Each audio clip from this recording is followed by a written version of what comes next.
అవకాశం కల్పించిన డైరెక్టర్ గారికి, ప్రొడ్యూసర్ గారికి, ఇళయరాజా గారికి, కీరవాణి సార్కి, తోట గారికి అండ్ మా హీరోయిన్ అందరికీ థ్యాంక్స్ అండి. Thank you so much. Thank you అండి. మీరు హ్యాపీగా ఎంజాయ్ చేయండి ప్రోగ్రామ్ని అక్కడ నుంచి. Thank you so much. And నా లిరిసిస్ట్ చైతన్య ప్రసాద్ గారిని మాట్లాడాల్సిందిగా కోరుకుంటున్నాము.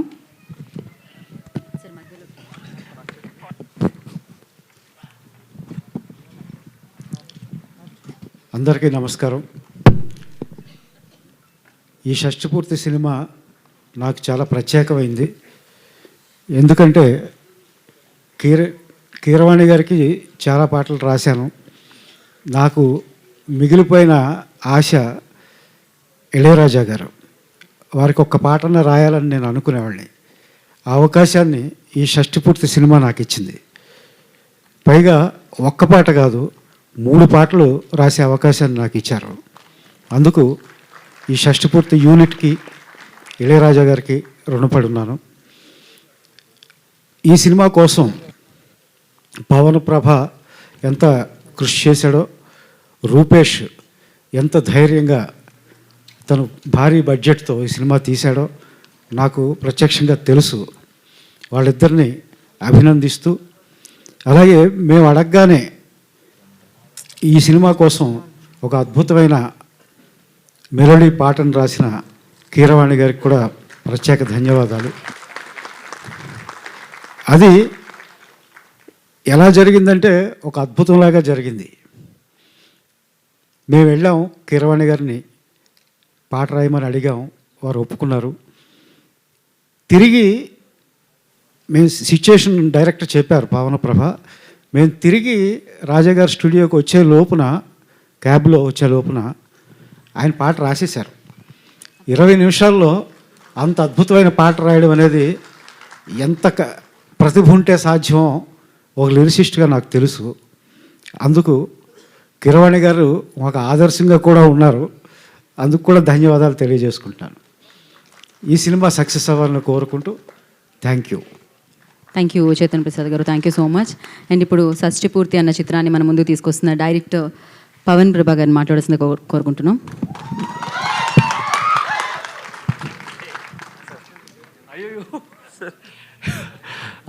ఇక్కడికి వచ్చిన మీడియా పీపుల్కి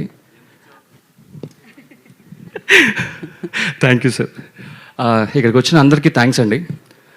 ఈ థియేటర్లో నేను చాలా సినిమాలు చూశానండి, but it's being very happy that నా టీజర్ నేను ఇక్కడ చూసుకోవడం చాలా ఆనందంగా ఉంది.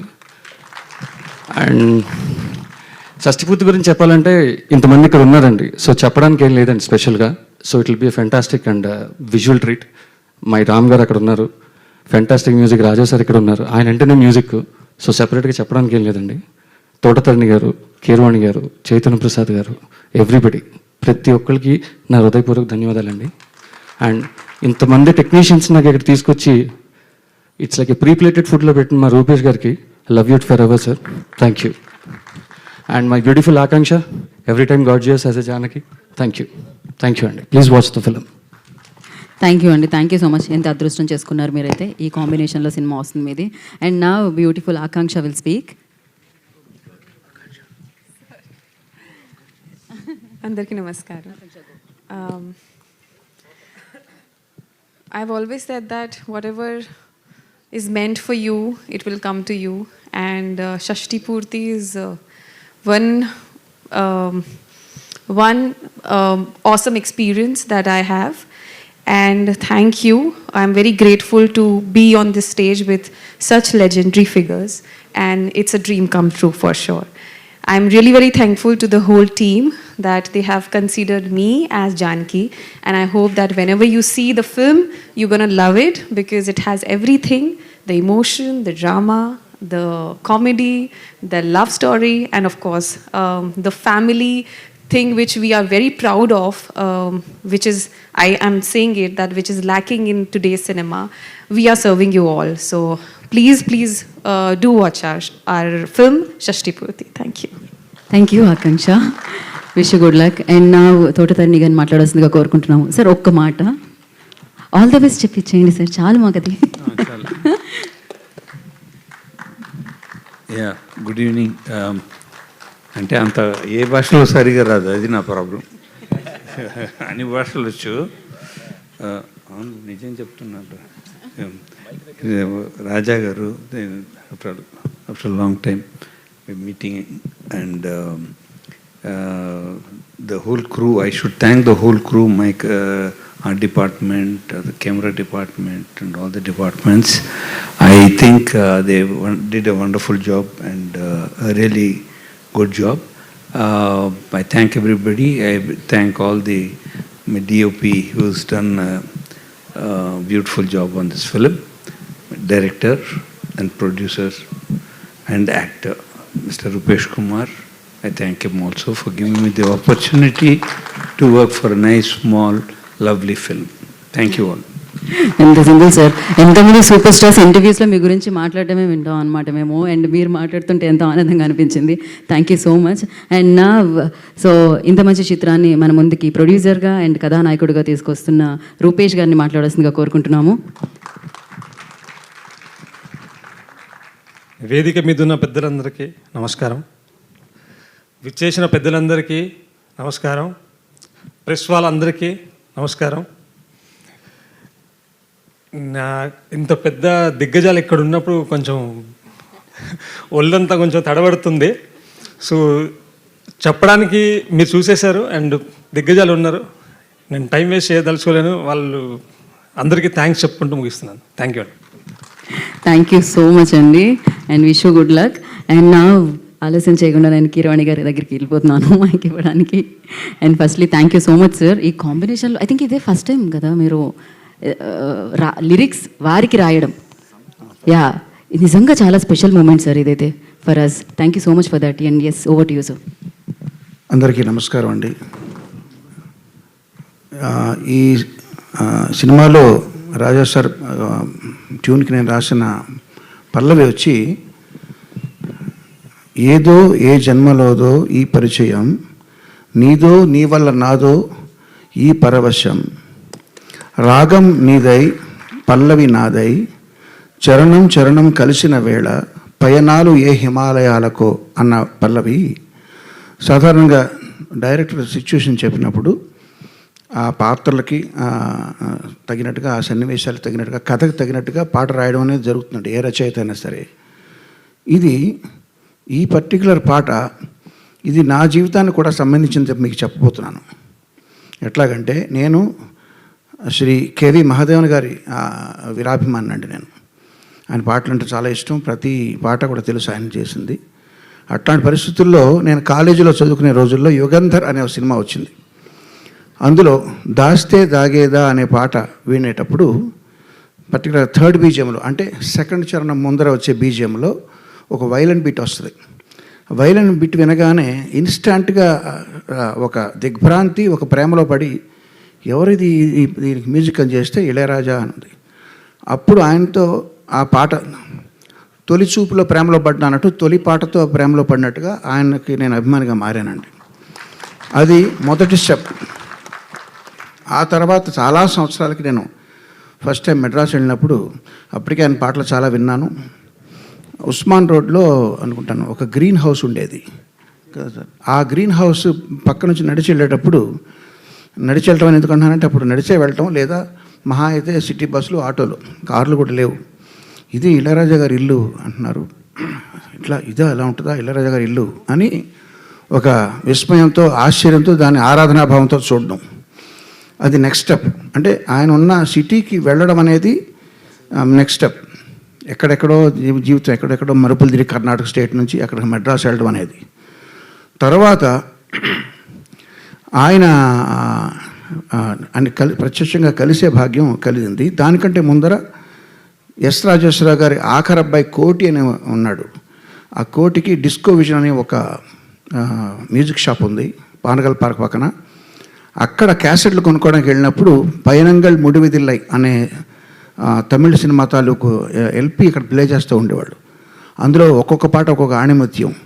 అవి వింటూ ఇది కదా సంగీతం అంటే, ఎలాగా ఎంత అద్భుతం అని అక్కడ మళ్ళీ దిగ్భ్రాంతికి గురి చెందడం, ఆరాధనాభావం పెరగడం, అదొక స్టెప్. అయితే తర్వాత అన్వేషణ రిలీజ్ అయిందండి వంశీ గారిది. అందులో కీరవాణి అనే ఒక పాట ఉంది. అది విజేంద్ర ప్రసాద్ గారు ఆ పాట ప్లే చేసి ఆయన కొన్నారు క్యాసెట్ బజార్కి వెళ్ళి, ఒరే ఈ పాట చూడు, ఇట్లా నువ్వు ఎప్పటికన్నా కంపోజ్ చేయగలవా అని చెప్పి నన్ను తిట్టారు. ఇది ఆర్కెస్ట్రేషన్ చూడని చెప్పి. ఆ పాట ఎంత అద్భుతంగా ఉందంటే, అద్భుతంగా ఉండడం అనే ఫీలింగ్తో పాటు భయం కూడా కలిగింది. ఎందుకంటే ఆయన తిడుతున్నారు ఒక పక్క నుంచి. చాలా భయం వేసింది, అసలు ఏంటి ఇళయరాజా గారు అని చెప్పి. సో అది ఒక స్టెప్ అయితే, తర్వాత చాలా సంవత్సరాలకు నేను చక్రవర్తి గారి దగ్గర పనిచేసేటప్పుడు వేటూరు సుందరామూర్తి గారు ప్రసాద్ స్టూడియోకి ఆయన కంపోజర్ తీసుకెళ్లారు. నేను ఆయన కూడా తిరిగేవాడిని, వేటూరు గారు కూడా. అక్కడ నన్ను పరిచయం చేసి మీ భక్తుడంటే వీరాభిమానం చెప్తే అక్కడ ఆయనకు నమస్కరించడం జరిగింది. ఆయన ప్రత్యక్షంగా కలవడం జరిగింది. ఆ తర్వాత స్టెప్ ఇలాగ స్టెప్ బై స్టెప్ ఆయనతో ఆయనకి దగ్గర అవుతూ ఉండగా అనుమానాస్పదం అనే సినిమా ఆడియో రిలీజ్ ఫంక్షన్కి నన్ను గెస్ట్గా పిలవడం, అక్కడ దేవిశ్రీ ప్రసాద్ వీళ్ళందరూ కూడా వచ్చారు. అక్కడ వంశీ గారు నన్ను పిలిస్తే అక్కడికి వెళ్ళి ఆయనతో సంభాషించే అవకాశం కలగడం, ఇంటరాక్ట్ అయ్యే అవకాశం కలగడం, ఇవన్నీ ఒక ఎత్తు అయితే మోహన్ బాబు గారి సినిమా కూడా గుండెల్లో గోదావరి అనుకుంటా, అక్కడ కూడా ఆయన కలవడం, ఇలా కలుస్తూ ఉన్న తరుణంలో ఆయనకి నేను పాడదాం అనుకున్నాను. ఒక్క పాట కూడా నేను పాడే అదృష్టం రాలేదు. కానీ ఇప్పుడు చెప్పిన అవకాశం ఆయనకు పాట రాసే అవకాశం వచ్చింది. ఇళయరాజా గారి సంగీతంలో నేను పాట రాస్తానని కలలో కూడా ఊహించలేదు. అట్లా రాసిన తర్వాత ఇదిగో ఈ పక్కన ఆయన పక్క కుర్చీలో కూర్చోవడం అనేది ఇది ఎవరెస్ట్ శిఖరం ఎక్కినట్టు అనమాట. ఇప్పుడు చూడండి, నేను చెప్పిన కథ అంతా కూడా ఇది నా కథే ఇందులో నేను రాశాను తప్ప నేను ఈ సినిమాకి పాట రాశానా, ఈ సినిమా సన్నివేశాన్ని రాశాను అనుకోవట్లేదు. ఏదో మళ్ళీ పాడుతున్నా చూడండి. ఏదో ఏ జన్మలోదో ఈ పరిచయం, నీదో నీ వల్ల నాదో ఈ పరవశం, రాగం నీదై. సార్ పాడమన్నారు, అదేనండి. ఆ పాటలో ఈ భావాన్ని సినిమా కోసం కాకుండా ఇప్పుడు దాకా నేను చెప్పిన రాజా గారి పట్ల ఉన్న నాకున్న అభిమాన భావానికి సంబంధించిన పాటగా మీరు అర్థం చేసుకోండి. ఏదో ఏ జన్మలోదో ఈ పరిచయం, మీదో మీ వల్ల నాదో ఈ పరవశం, రాగం మీదై పల్లవినాదై, చరణం చరణం కలసిన వేళ, పయనాలు ఏ హిమాలయాలకో. ధన్యవాదాలు సార్. ఈ అవకాశం నాకు ఇప్పించిన రూపేష్, పవన్ వారికి నాకు పరిచయ వారధిగా నిలిచిన మా మిత్రుడు చైతన్య ప్రసాద్ గారికి ప్రత్యేక ధన్యవాదాలతో మీ అందరికీ కూడా శుభాకాంక్షలు. రాజా గారు నా గాడ్ ఫాదర్ లాంటి ఆయన. నా కెరీర్లో మొదటి 2 సంవత్సరాలు ఆయన మ్యూజిక్ నేను కాపీ అంటే కాపీ కాదు, ఇన్స్పిరేషన్ తీసుకుంటూ. మీరు వినండి, ఫస్ట్ 2 ఇయర్స్లో నేను చేసిన పాట అన్నీ కూడా రాజా గారిని ఇన్స్పైర్ అయ్యి ఆ స్టైల్లో ఉంటుంటాయి. తర్వాత ఎవరి స్టైల్ వాళ్ళకి వస్తూ ఉంటుంది. సో నన్నే కాదు, చాలామంది మ్యూజిక్ డైరెక్టర్ని, ఈ తరం వాళ్ళందరినీ కూడా ఇన్స్పైర్ చేసి ఆదర్శప్రాయంగా నిలిచిన రాజా గారికి భగవంతుడు ఆయురారోగ్య ఐశ్వర్యాన్ని చిరకాలం ప్రసాదించాలని కోరుకుంటూ ధన్యవాదాలు. థ్యాంక్ యూ కీరవాణి గారు, థ్యాంక్ యూ సో మచ్. నా ప్రాణానికి ప్రాణమైన తెలుగు ప్రేక్షక దేవుళ్ళందరికీ నమస్కరిస్తూ, నన్ను 48 సంవత్సరాలుగా సినిమా ఇండస్ట్రీలోనే ఉండడానికి కారణమైనటువంటి నా ప్రెస్ సోదరులందరికీ హాయ్ హాయ్ చెప్తూ, ఎందుకంటే అంత బ్యాచ్ మారిపోయింది, యంగ్స్టర్స్ వచ్చేసారు ఎక్కువ. ఇట్టండి ముసలోడు ఎవరు తప్ప 30 ఏళ్ళ నుంచి కలిసే ఉన్నాం లేరా మనం. ఇవాళ యాక్చువల్గా భలే అవకాశం దొరికింది. నా స్వామి రంగ ఇంతకాలానికి మా స్వామి దొరికాడు. ఈయన స్వామి స్వామి అని పిలిచేవాళ్ళం. ఫ్లాష్ బ్యాక్లు ఏం గుర్తులేవా? సినిమా ఇండస్ట్రీలో అనేక మంది హీరోలు అవ్వడానికి అద్భుతమైన కేవలం మ్యూజిక్తో పెద్ద పెద్ద హీరో రజనీకాంత్, కమల్ హాసన్, రాజేంద్ర ప్రసాద్ ఎవడేవాడు అందరినీ హీరోలను చేసి పారేసింది ఆయన జస్ట్ మ్యూజిక్తో. గుర్తులేదా? నా ఫస్ట్ హీరోయిన్ సినిమా ఆడకపోయినా ఈనాటికి మర్చిపోలేని గోపెమ్మ చేతిలో గోరు ముద్ద, రాధమ్మ చేతిలో వెన్న ముద్ద, రామోజీ ఫిల్మ్ సిటీ వారు తయారు చేసిన దాంట్లో నేను హీరోగా యాక్ట్ చేశాను. కానీ ఆ పాటలు అజరామరం. సరే, ఆయన కోపం వచ్చింది. ఏంట్రా నేను ఇంత కష్టపడి చేస్తే ఈ సినిమా సరిగ్గా ఆడలేదు అంటారా? నెక్స్ట్ ఏం సినిమా చేశాను చెప్పండి, దమ్ముండే చెప్పండి. Thank you very much. ఇంకెవరు లేడీ ఏంటారు అనుకున్నా, అంత కుర్రాళ్ళేనేమో అనుకున్నా. Lady styler. నా జన్మలో ఈ రోజున వారి ముందు చెప్తున్నాను, నేను నాకు అవకాశం దొరికింది అందుకని చెప్తున్నా. ఈ అవకాశం ఆయనతో రాదు మాకెప్పుడు, కానీ వాళ్ళు చెప్తున్నా, సార్ ప్రేమించి పెళ్ళాడు సినిమా తర్వాత ఆత్మహత్య చేసుకుందాం అనుకున్నా నేను. అంతకుముందు డబ్బింగ్లు చెప్పేవాడిని, డబ్బులు వచ్చాయి, డబ్బింగ్ డబ్బులతో మద్రాసులో ఇల్లు కట్టే. యాక్టింగు ఆ సినిమా అంతగా ఆడకపోవటం వల్ల హీరో అయ్యి ఏమీ కాలకపోయింది. అంటే do or die. Ladies tailor cinema కనుక ఆడకపోతే దండేసి దండం పెట్టేవాళ్ళు ఇప్పటికి. సో రాజేంద్ర ప్రసాద్ లేడు. లేడీస్ టైలర్ సినిమా ఒకే ఒక ఎక్స్పీరియన్స్ చెప్పేసి ఆపేస్తాను. Sorry, I'll take another 3-4 minutes. Lawyer Suhasini అని ఒక సినిమా యాక్ట్ చేసాం. మా వంశీ సంగతి మీ అందరికీ తెలుసు కదా. ఇప్పుడు వంశీ సంగతి ఇక్కడ ఎందుకు లేండి, షష్టిపూర్తి. వంశీ పత్తి పేసునున్న మొత్తం పోచి ఎల్లరికీ తెలియం. సో వాడు నాకు ఆల్రెడీ కొత్త విలన్ని పెట్టి అతను నేను ఫైటింగ్ చేస్తుంటే కొట్టుకోండి అని షాట్ కంటిన్యూ చేశాడు. వాడు ఎరగొట్టి నన్ను సైకిల్ మధ్యలో కాలేసి తొక్కేసి కాలు ఇరిగిపోయింది, ఫ్రాక్చరు. అయితే వంశీ వచ్చాడు మా ఇంటికి. వస్తే మనమేమో మంచి కట్టు 2 చెక్కలు ఈ టైప్లో ఉన్నాం ఇంట్లో ఉంటే, ఏమండి బయలుదేరండి మన స్వామి పిలుస్తున్నాడు. స్వామి? ఎవరు స్వామి? మన స్వామి అండి. ఓ ఇళయరాజా గారు. ఏంటంటే వాడిని తీసుకొస్తే రికార్డింగ్ చేస్తాను లేకపోతే చేయను అని డబుల్ పాజిటివ్ చూశారండి ఇప్పుడే. లేడీస్ టైలర్ డబుల్ పాజిటివ్ చూశారు. డబుల్ పాజిటివ్ అంటే రికార్డింగ్ చేసే ముందు వర్షను. అదేంటి అని అన్నా, వాడిని తీసుకురా లేకపోతే నేను రికార్డింగ్ చేయను అన్నారు. నన్ను ఈ స్టేజ్లో నేను రానిపాలన్నా. బాబు నీకు దండం పెడతాను, ఆయన అక్కడ రికార్డింగ్ చేయడానికి లేడీస్ టైలర్ రెడీగా ఉన్నారు, మీరు రాలేదనుకోండి సచ్చింది గొర్రె. ప్రసాద్ ల్యాబ్లో అలా కూర్చోవటమే నా పని అయిపోయింది. పైగా ఆ సినిమా ఎంతో కష్టపడి చేసాం, లేడీస్ టైలర్ సినిమాని.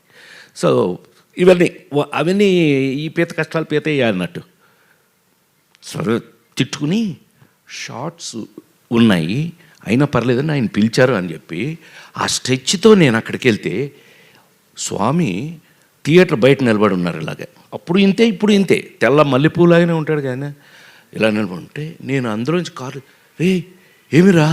ఏమైందిరా అన్నాడు. ఆయనకి ఎంత ప్రేమ నా మీద యాక్టర్గా వచ్చింది అని అంటే రా అన్నాడు ఆయన.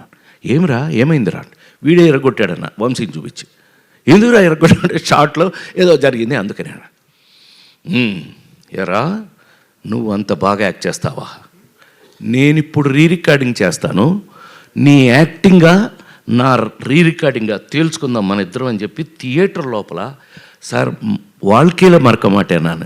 எனக்கு ஒரு స్టూల్ పోట్టి నాకు ఒక స్టూల్ వేసి ఆ ఎదురుగా ఉన్న మ్యూజిక్ బోర్డు ఎదురుగా స్టూల్ వేసి సోఫాలో కూర్చో ఇక్కడ అని చెప్పి కాలు దాని మీద పెట్టించి 3 రోజుల పాటు లేడీస్ టైలర్ రికార్డింగ్ చేశారు సార్. అది ఆ సినిమా అప్పటికీ ఇప్పటికీ ఎప్పటికీ మీ అందరి సంఖలో ఇళ్లల్లో అన్నిటిలోనూ ఉంది. ఆ రోజుల నుంచి తెలుగు సినిమాలో మీకు అందరికీ బాగా తెలుసు, నాతో పాటు చిరంజీవి గారి సినిమాలకు కూడా ఆయన తెలుగులో మీకు ఎన్ని సూపర్ డూపర్ హిట్లు మీకు తెలుసు. అలాంటి మా స్వామి ఇంతకాలానికి మళ్ళీ షష్ఠి పూర్తి, నాకే షష్ఠి పూర్తి. నేను షష్ఠి పూర్తి నిజ జీవితంలో మెల్లిగా ఎస్కేప్ అయ్యా. 60 అప్పుడు తప్పించుకున్నా, ఎవరికి దొరకకుండా. నాకు అడిగి వెళ్ళదు 60 అప్పుడు నో షష్ఠి పూర్తి. నాకు షష్ఠి పూర్తి అంటారా పొరా నన్ను మా అబ్బాయిలు అడిగితే. చివరికి చూస్తే ఏంటంటే ఈ పవను ఈ రూపేష్ వీళ్ళు నన్ను వదల.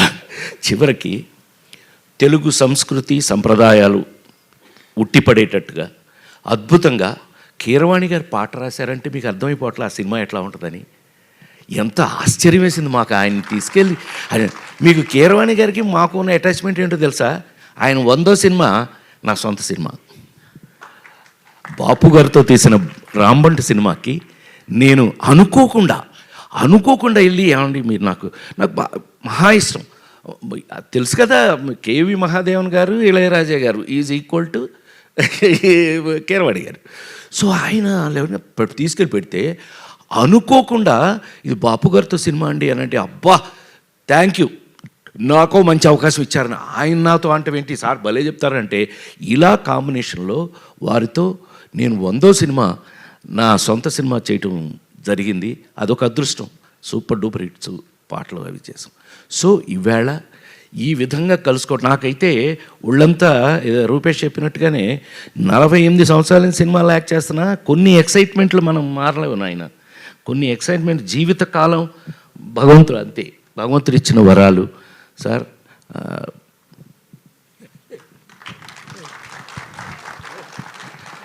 నిజంగా ఆయన ఎంత బాగా నా సినిమా అనేటప్పటికల్లా చెట్టు కింద ప్లేటర్లు మీరు ఎన్నో చూశారు, ఇంకా నేను ఇప్పుడు దాని గురించి చెప్పాల్సిన అవసరం లేదు. అలాంటిది ఇంతకాలానికి షష్ఠి పూర్తి అని ఒక చక్కటి కథతో నాలాంటి ఇంతకాలం సినిమా ఇండస్ట్రీలో మీ అందరి ఎదురుగా 40 ఏళ్ళ నుంచి కూడా 287 సినిమాలు యాక్ట్ చేసిన నన్ను ఒక షష్ఠి పూర్తిలో ఒక అద్భుతమైన పాత్రతో పవన్ చక్కగా రాసి దాన్ని అద్భుతంగా తీసి ఇవాళ హైలైట్ ఆఫ్ ఇట్ మామూలుగా దాని మీద మీకు గౌరవం వినగానే రావడానికి కారణమే అమూలందైన బొమ్మ ఇసై జ్ఞాని ఇళయరాజా. ఏమండి ఆయన పాట రాయటం నేనైతే ఆశ్చర్యపోయాను సార్. నిజంగా మీ పాట విని ఏంటి ఆయనే రాశారంటే, అరగంటలో రాశాడు మా చైతన్యకి నాకు లింక్ తెలుసు కదా, ఆ నలుగురు జన్మలో ఎవరో మర్చిపోలేని తెలుగు సినిమా. చైతన్య అదేంటి అని అంటే, అవునండి కూర్చొని రాశాడు ఆయన. అందులో ఇళయరాజా గారు అనగానే ఒళ్ళు గగురు ఆయనకి ఊపు వచ్చేసిందండి, రాశాడు. ఎంత అద్భుతం అండి.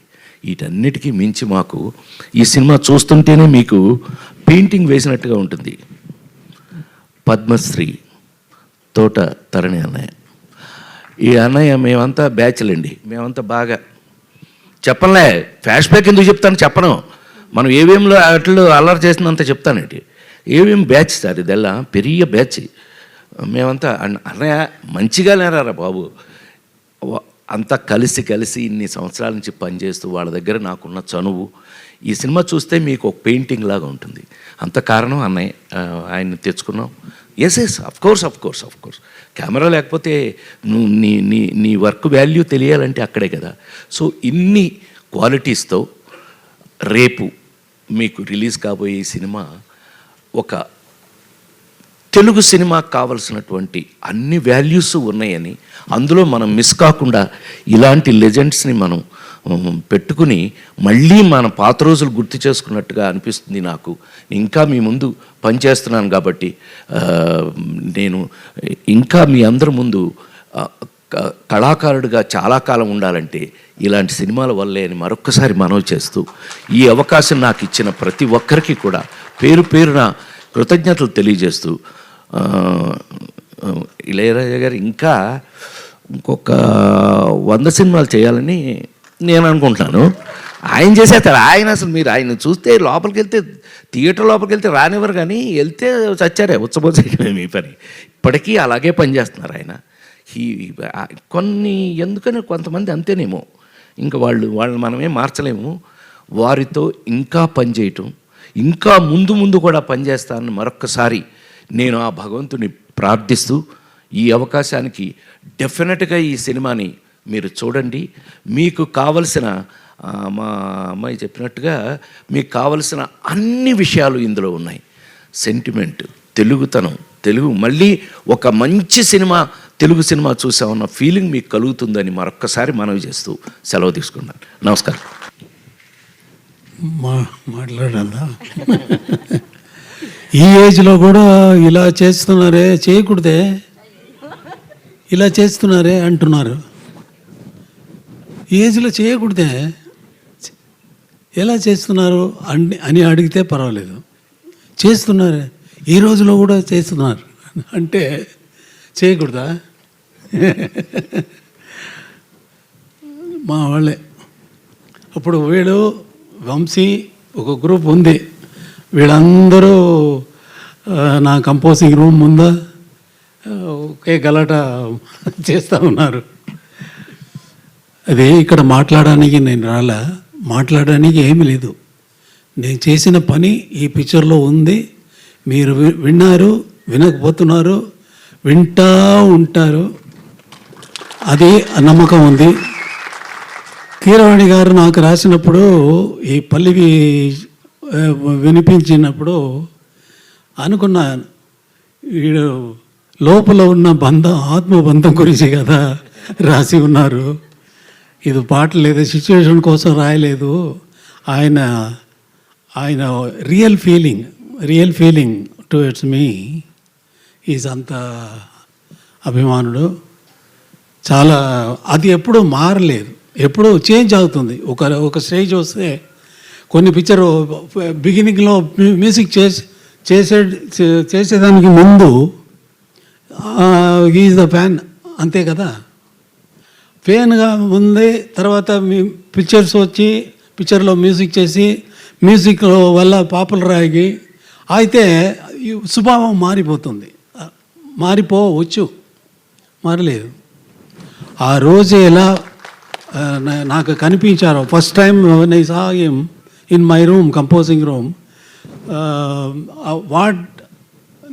ఎలా చూసానో అలాగే ఉన్నారు. ఒళ్ళుగా అది పర్వాలేదు. మనసు కదా, మనసు వల్ల కదా మనం మనుషుడు అయ్యాము కదా. అలాగే ఉన్నారు, అలాగే ఉండాలి. దేవుడు ఈ పిక్చర్కి ఆశీస్సులు అందరికీ, దీంట్లో పనిచేసిన, ఈ పిక్చర్లో పనిచేసిన అందరికీ నీ లాంగ్ లైఫ్, ఫేమ్ అని ఇవ్వాలని కోరుకున్నాను, అంతే. Thank you sir. సార్ ఒక్క ప్రశ్న సార్, అదేంటి అంటే మామూలుగా మాకు ఏ సందర్భంలో అయినా ఇళయరాజా గారి పాట పెట్టుకుంటే చాలా అద్భుతంగా అనిపిస్తూ ఉంటుంది. మనకి ఎలాగో Q&A సెషన్ ఉంది సార్ మీడియాతో. ఒకటే ఒక ప్రశ్న, Q&A ఉంది సార్. నాకు నాకు ఉంది. ఓకే, ఒకటే ఒక ప్రశ్న సార్, ఇళయరాజా గారు లాంటి సంగీత దర్శకుడు ఇచ్చిన పాటల్లో ఇళయరాజా గారికి నచ్చిన పాట ఏది? మీకు బాగా ఇన్ని వేల పాటల్లో మీకు బాగా నచ్చిన పాట ఏది? ఫేవరెట్ సాంగ్ అంటాం కదా సార్, అలా ఒకటి రెండా, వేలు వేలు ఒకటనా రెండనా? నాకు ఇష్టమైన కాదు, నా వల్ల వచ్చింది కదా. నాకు ఎంత మ్యూజిక్ తెలుసు అనేది ముఖ్యం కాదు. మ్యూజిక్ నన్ను గురించి తెలిసిపోయింది కదా. ఎలా వస్తుందని నాకు తెలీదు, నిజంగా తెలీదు. తెలిస్తే ఆ సెకండే మ్యూజిక్ కంపోజ్ చేసేది ఆపేస్తాను. తెలిస్తే ఎలా వస్తుందని తెలిస్తే మ్యూజిక్ ఆపేస్తాను. అది అంతే, తెలిసిపోయింది కదా. హాయిగా ఇంట్లో కూర్చొని నాకు మ్యూజిక్ తెలిసిపోయిందిరా అన్నాడు కదా. అలా లేదు, తెలీదు, ఎలా వస్తుందని తెలీదు సార్. అయితే ఈ విషయం మీకు ఎప్పటికీ తెలియకూడదు అనుకుంటున్నాను నేను, ఎందుకంటే మీరు ఎప్పుడు పాటలు ఇస్తూ ఉండాలి మాకు. దేవుడు నీ కోరిక. Thank you. ఇందాకే అన్నారు స్వామి స్వామి అని పిలుస్తాము అని చెప్పి, నిజంగానే ఆ స్వామి దర్శనం మాకు ఇన్నేళ్లకి వేదిక మీద లభించింది. Thank you so much. So మీ పాట ఎప్పటికీ మాతోనే ఉండాలి అని మనస్ఫూర్తిగా కోరుకుంటున్నాము. అయితే మనకి మీడియాతో ఒక చిన్న ఇంటరాక్షన్ ప్లాన్ చేశారు వీళ్ళు. ఓకే, యా, సింపుల్ గా సార్, పాట గురించి, షష్ఠి పూర్తి గురించి. అంత మాదిరి అలా మాట్లాడే వాళ్ళు నేను కాదు కదా. అలా ఇవ్వలేదు ఏమైనా, దానికి ఫంక్షన్ కోసం వచ్చాను, రిలీజ్ కోసం. ఎప్పుడైనా నన్ను చూసేవాళ్ళు రిలీజ్ ఫంక్షన్లో, ఆడియో ఫంక్షన్లో, ఏదైనా ఫంక్షన్లో చూసేవాళ్ళు ఉన్నారా? ఎక్కడైనా వెళ్ళానా? ఇక్కడ వచ్చానంటే కొత్త వాళ్ళు ఫస్ట్ టైంగా అటెంప్ట్ చేస్తున్నారు, వాళ్ళు ఎంకరేజ్ చేయాలని ఇక్కడ వచ్చాను. అదే నా స్వభావం. ఫస్ట్ పిక్చర్ చేసినప్పుడు నెక్స్ట్ వచ్చిన కొత్త డైరెక్టర్స్ వస్తే వంశీ గురించి ఎవరికి తెలుసు? నాతో వచ్చారు యంగ్స్టర్స్ వస్తే వాళ్ళని ఎంకరేజ్ చేసేదే నాది స్వభావం అయిపోయింది. అలాగే భారతి రాజా వచ్చినప్పుడు భారతి రాజా కాదు, నేను నాతో వచ్చినప్పుడు భారతి రాజా కాదు, మణిరత్నం కాదు, వంశీ కాదు. ఇప్పుడు ఇలాంటి ఎన్ని డైరెక్టర్స్ చెప్పాలా? మణివண்ணన్, నివాస్, మనోబాల, అదే వాళ్ళ కోసం నేను వచ్చాను కాబట్టి క్షమించాలా, మీడియా వాళ్ళు అందరూ క్షమించాలా అని అన్నా. సార్ ఇళయరాజా గారు మీరెలా? యా సార్ ఇళయరాజా గారు, నేను మిమ్మల్ని క్వశ్చన్ ఏం అడగనండి. జస్ట్ దట్ ఏంటంటే ప్రొడ్యూసర్కి ఫస్ట్గా థ్యాంక్స్, మిమ్మల్ని మా ముందు కూర్చోబెట్టారు, అది మాకు అదృష్టంగా భావిస్తున్నాం. అండ్ గత నెలలో ఒక వార్త చదివాం, ఏంటంటే భారత ప్రభుత్వం ఇళయరాజా గారికి భారతరత్న ఇవ్వబోతుందని ఒక స్పెక్యులేషన్ వార్త. ఒకవేళ ఆ వార్త కనుక నిజమైతే మేము అనేది ఏంటంటే ఇళయరాజా గారికి కొత్తగా తెచ్చే గౌరవం ఏమి ఉండదు, భారత ప్రభుత్వానికి కానీ భారతదేశానికి కానీ లేకపోతే భారత ప్రజలకు కానీ మాకు ఒక గౌరవం ఇచ్చుకోవడానికి ఇన్నాళ్ళుగా కుదిరిందని అనుకుంటాం. Thank you sir, thank you for all your. ఆయనకి ఇది రావాలని మనం అందరం ఆ భగవంతుని మనస్ఫూర్తిగా కోరుకుందాం. భారతరత్నతో ఆయన వచ్చిన రోజున మీరన్నట్టు వదలకుండా మళ్ళీ మనం అయ్యా కీరవాణి గారు బ్రదర్, మనం అందరం కలిపి ఆయన్ని హైదరాబాద్లో సన్మానం చేయాలి. తప్పకుండా సార్, థ్యాంక్ యూ. మిమ్మల్ని క్వశ్చన్లో తీసుకొని అంటున్నారు కాబట్టి మిమ్మల్ని ఇబ్బంది పెట్టే ఉద్దేశం లేదు. Thank you sir. ఖచ్చితంగా.